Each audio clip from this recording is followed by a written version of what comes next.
Welcome back to another D2 vid. Today we're going to be looking at the day 1 raid weapons that I plan on bringing. We're not going to look at armor or subclasses that I plan on using. I like to leave things a little bit ambiguous for day 1. Side note, I will be streaming on YouTube. Also, this is voiceover me, so take that at what you will. But I'm streaming on YouTube, not on Twitch. I just prefer the layout of YouTube and I can manage it a little bit better. Anyways, so after talking about the weapons, I will be discussing Twab info for like Arc 3.0 and the new seasonal mods. But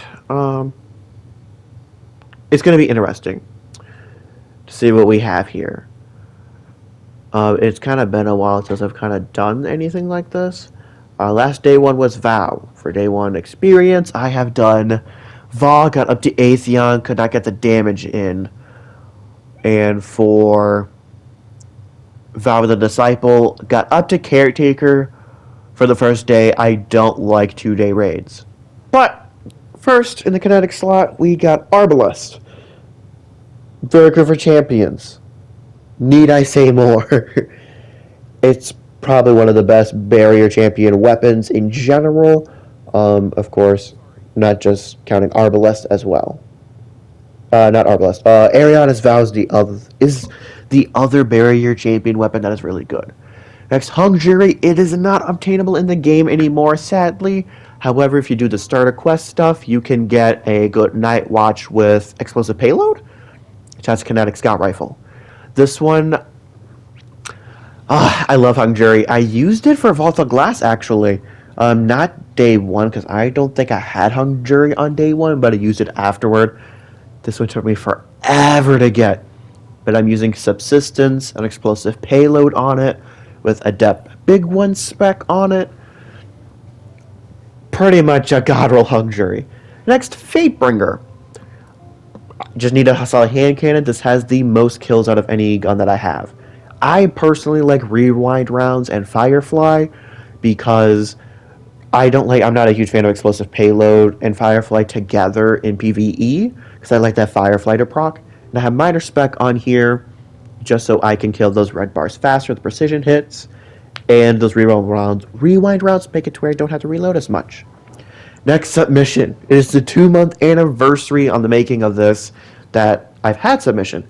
Level 78 with over 7,000 kills. Though, in case you're curious, the ornament that I have on it is the Game Memento. Soul Drinker is an amazing perk from Vow the Disciple. That's how you kind of unlock this pattern. You gain health on number of hits. It's also good on Forbearance. I have Enhanced Thresh and Enhanced Subsistence on this weapon. Your super just comes back so quickly. And of course, as you'll know, I don't like reloading. Gotta hit up that Subsistence. And I have minor spec on so I can generate those orbs, kill those red bars faster. Last but not least, Witherhoard. Do I need to say much more? It's like one of the best ad clearing weapons in the game. It leaves a blight behind, has cool ornaments, whole 9 yards. That's it for kinetic weapons. Next, Staccato energy weapons. Staccato 46, shoot to a little explosive payload. If you know, you know. Or if you don't know, don't worry about it. Hopefully Bungie doesn't fix it. Have a good sniper on. I'd rather have Succession or Predator's Revenge, but sadly I don't have a good kinetic sniper rifle. Actually, now that I think about it, I have a Bite of the Fox with Outlaw and Explosive, so that's good. This Staccato is also really good. Triple tap, explosive payload. But Cartesian. I love Cartesian. It's solar. Also have Vorpal Weapon, Hipfire Grip, Boss Spec. For the Galrons in Duality, it one-shots them if you hit all of the pellets. And you kind of try to go for the headshot. Next, Coldheart. I think this weapon is going to be busted for Arc 3.0 because it does generate ionic traces now. I noticed that when I was doing the Catalyst. Hollow Denial. Lead from Gold, you basically never run out of ammo. And Wellspring, it's really good as is Enhanced Wellspring, but it's going to get even more busted now that it does not have an internal timer to it. The extrovert perk I don't find to be useful for day 1 stuff. And again, I have minor spec for to kill those ads quicker. Next, heavy weapons. Crown Splitter, Vorpal weapon. Still, I'm pretty sure it's still the highest DPSing sword in general. If you are not on Titan, have Fallen Guillotine on, just have a non-exotic sword. Just in case, even though I don't foresee it being that good for King's Fall. Next, has a Vengeance. My favorite solar rocket launcher. I'm pretty sure it's the only one besides a Europa one. Auto-loading holster and cluster bomb. Salvation's Grip. Very useful for cheesing. So I plan on doing some interesting stuff with that. Maybe if we have immune shields. What have you. This gun might be interesting to get out of bounds. I'm kind of curious what this will do. Next, I have 2 hotheads. This is no longer obtainable in the game, sadly. You can replace, just have one or the other as far as a hothead or as a vengeance. I have one with impulse amplifier and lasting impression. It does not have impact casing, sadly, but it's really good. My other one is auto-loading holster Vorpal weapon. This one is my personal god roll, and it has impact casing. I have adept big one spec on both, and whew, just crisp damage. And the stunning recovery is good because you gain health when you stun a champion. Also, Whisper of the Worm, because snipers were really good for King's Fall in D1, assuming that's the raid. And I have the catalyst done for it and everything. Next, my unsung hero. I'm hoping this becomes meta again. I don't think this is the right raid for it to happen, though, and that's Legend of Acreus. You can kind of see it on the bottom left, that shininess.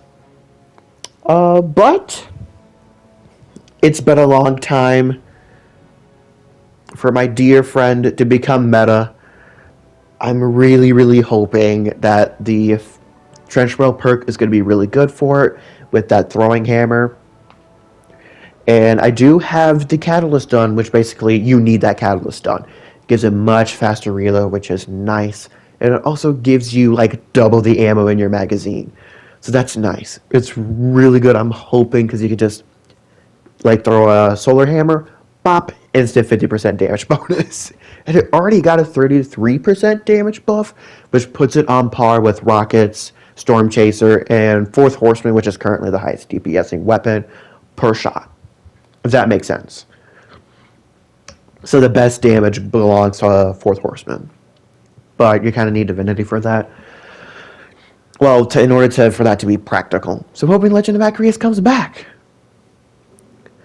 And that is all the weapons that I plan on, the important weapons that I plan on bringing to day 1. As far as the King's Fall Doom remix goes, I'm about halfway through with it. I'm trying my best. Stay with me. I'm trying my best to have it finished at least before King's Fall releases, presumably. Yeah, we'll be launching on YouTube. I will be streaming. I will probably be streaming every day for about an hour or so up until, like starting Tuesday, probably up until the day 1. For day 1, I will start streaming at noon EST, Eastern Standard Time, an hour before the day 1 actually starts. We'll be hopping on, doing some last minute stuff, getting the fire team together, making sure we're all ready, and then we'll head into the raid. And we will end stream whenever that's done. So it'll be one of the longest streams I've ever done, probably. But on that note, at this point, there's going to be some background gameplay or whatever. I'm on Hunter for this. Hunter is not my main. Titan is my main. So if you see any bad plays, I'm sorry. But now we're going to move on to the Twab. The good old Twab talk. So first, we're going to talk about Arc 3.0 for Titans. Oh man. Titans are finally done justly for once. For Void 3.0, Void 3.0 is good for Titan. I'm not gonna lie, I feel like Warlock put a little bit more effort into it. There was one more turret, they got a new melee. Meanwhile, Titans really did get nothing new. Besides a new melee, but you have to have an aspect on for it. Well, No, actually, we got the shield throw. But that was kind of it, and we got overshield. We got no new super, no new barricade, no new grenade, nothing. And Hunters got a bunch of invis and new... They got their tether separated, I kind of noticed. And also, they got a bunch of other stuff. Solar 3.0 was more disappointing. Titans got that new melee, but you have to have the aspect on for that. Warlocks got a new snap. And then they got some base animation stuff. And Hunters got a new nice grenade. And I'm like, bruh. And Titan damage bonus from Sunspots got nerfed. Which I'm kind of sad. For Arc Titan, though. And this is official. So we do know this, alright? This is not a leak or anything like that. This is official. Reading straight from the Twab. So, first off, Ambient will basically make it to where you get faster movement speed and I believe it's faster defense when you're getting shot at by enemies, pretty much. But for Titans, for Arc 3.0, there will be three new aspects. There will be Touch of Thunder, which improves arc grenades. The only two that I'm interested in is the Pulse, which will be basically acting like Anarchy, the damage rate being up as it's staying on the target. So I'm kind of interested to see that. And then I'm interested in the Storm Grenade. Creating a roaming thundercloud just sounds sick, alright? There's going to be Juggernaut. I don't know if I'm going to be a huge fan of this one. While sprinting with full class ability energy, you gain a frontal shield. However, when that frontal shield goes away, you basically lose that class ability energy. I don't know how to feel about that because, well, okay, and the perk is called Amplified. So Amplified is when you just become fast as fuck boy. But I'm not sure how I feel about that class ability energy because Titan doesn't seem as easy. Arc Titan is probably the worst class survivability wise that I've played as. Like Hunter with Wormhusk Crown is easier. like even like the Solar version, Void, I haven't messed with Arc that much. And for Warlock, it's easy because you have Healing Rift. But for Knockout, melee kills trigger health regeneration and make the Titan amplified. Critically wounding an enemy or breaking their shield increases melee range and damage for a brief period. Titan's base melee becomes arc empowered while Knockout is active. So, interesting to see if Titans had a long distance melee. I'd be more down for this, but we don't, and I just don't know about these aspects. I'm hoping to see a good representation of it in game. I will be trying to make a build with them later on. For a few of the fragments that are coming, for all classes, Spark of Beacon. When the player's amplified arc special weapons kills create a blinding explosion. That's why I have Cold Heart. Because if you kill Cold Heart when you're amplified, if you get kills with Cold Heart when you're amplified, there's gonna be a lot of blinding happening. Also, Grand Overture already does blinding with a catalyst. Side note. There's gonna be Spark of Resistance. When surrounded by enemies, the player has increased damage resistance. That's gonna be nice. Spark of Momentum, I don't care because I hate sliding. Like I like sliding in Crucible sometimes and sometimes in PvE with a shotgun, but I'm not a huge fan of an extended sliding and having that being a mechanic. For Spark of Shock, the player's arc grenades jolt enemies. Jolts basically turns the enemies into... Think of it as it turns them into a conduit basically. So if they're near other enemies, they'll shock them. So they turn basically into a pulse grenade. Now, some of the other stuff for Titan. They are splitting up Fist of Havoc and Thunder Crash is going to be nice. You know, Fist of Havoc is not going to get used very much because of Thunder Crash and Curious of the Falling Star. That being said, what will be nice is having those melees separated. We will be having both melees.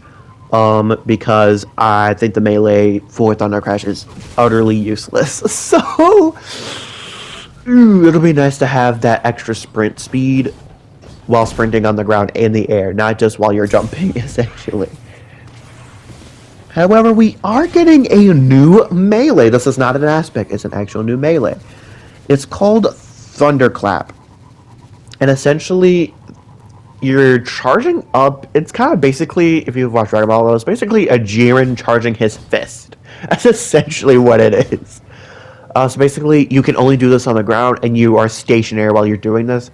Apparently, in PvP, it one-shots Guardians, but the problem is you have to stay stationary for it, and it takes some time to charge. And it's the same situation in PvE. I'm not sure how much I'm going to use that melee, but I'm kind of curious to see what it's like.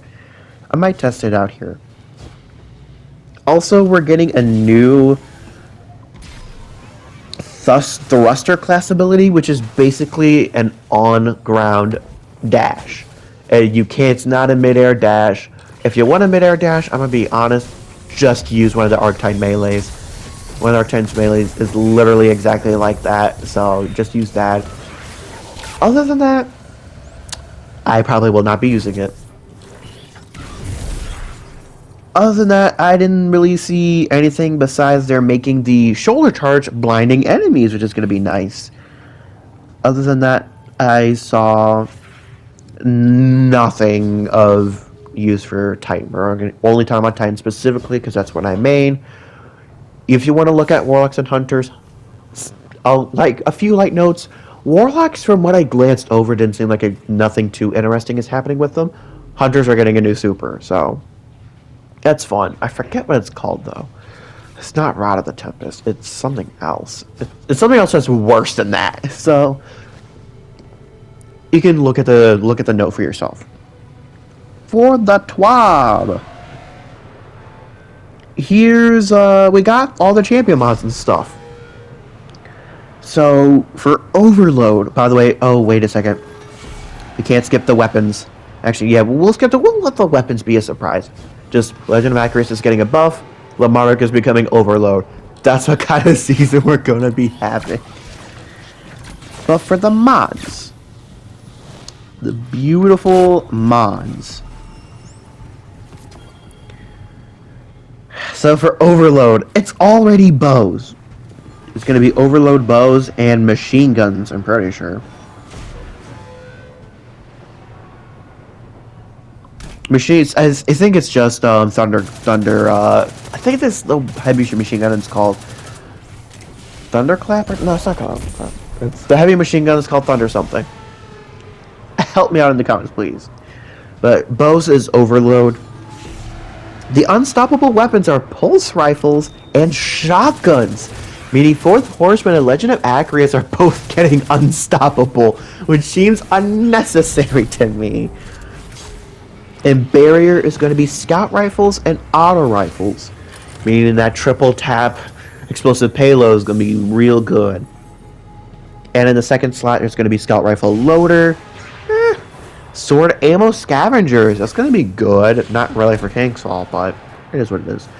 Machine gun holster, which will be nice. Scout and sniper targeting, which, dear God, Crucible, help. And then we're going to get buffing to origin perks. We don't know which ones yet. For the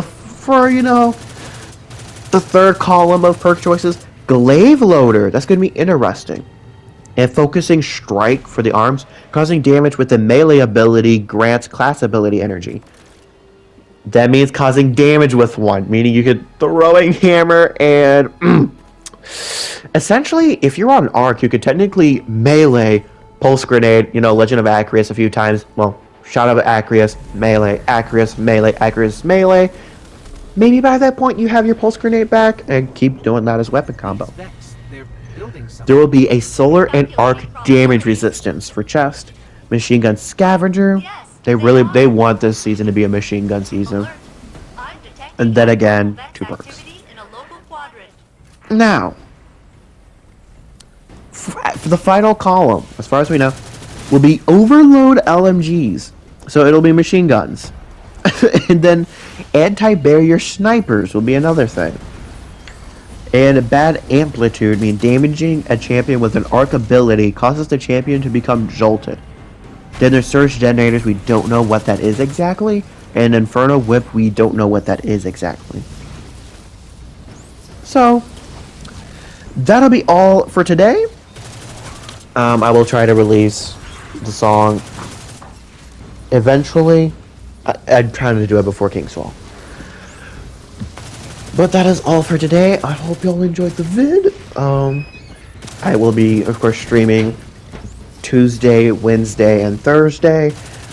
As far as times go, it'll probably I'll probably start between 5 and 6. Just, it'll either be like a half hour, between a half hour and a half hour will be the stream time.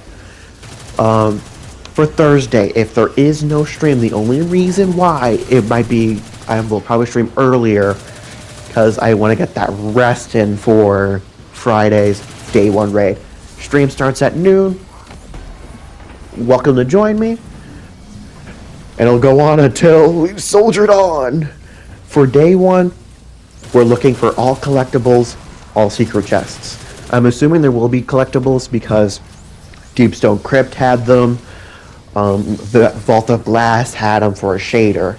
I don't know King's Falls like shader ghost ship situation, but that'll be interesting to figure out. A weird cut. I had to I dropped my controller. So, but on that note, we're looking for collectibles, secret chests, all that good stuff.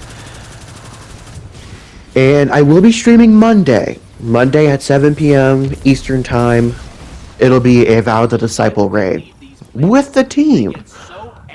Hopefully all of the team. If we don't have all of the team together, then it'll be most of the team. It'll at least be me, Torchic, Psycho, and Schaefer. And Beguiled, I'm pretty sure, will be there as well. I don't know if 007 Shogun is going to be there. That whole situation is going to be weird, different to figure out. Anyways, on that note, I'm going to say adios and peace out.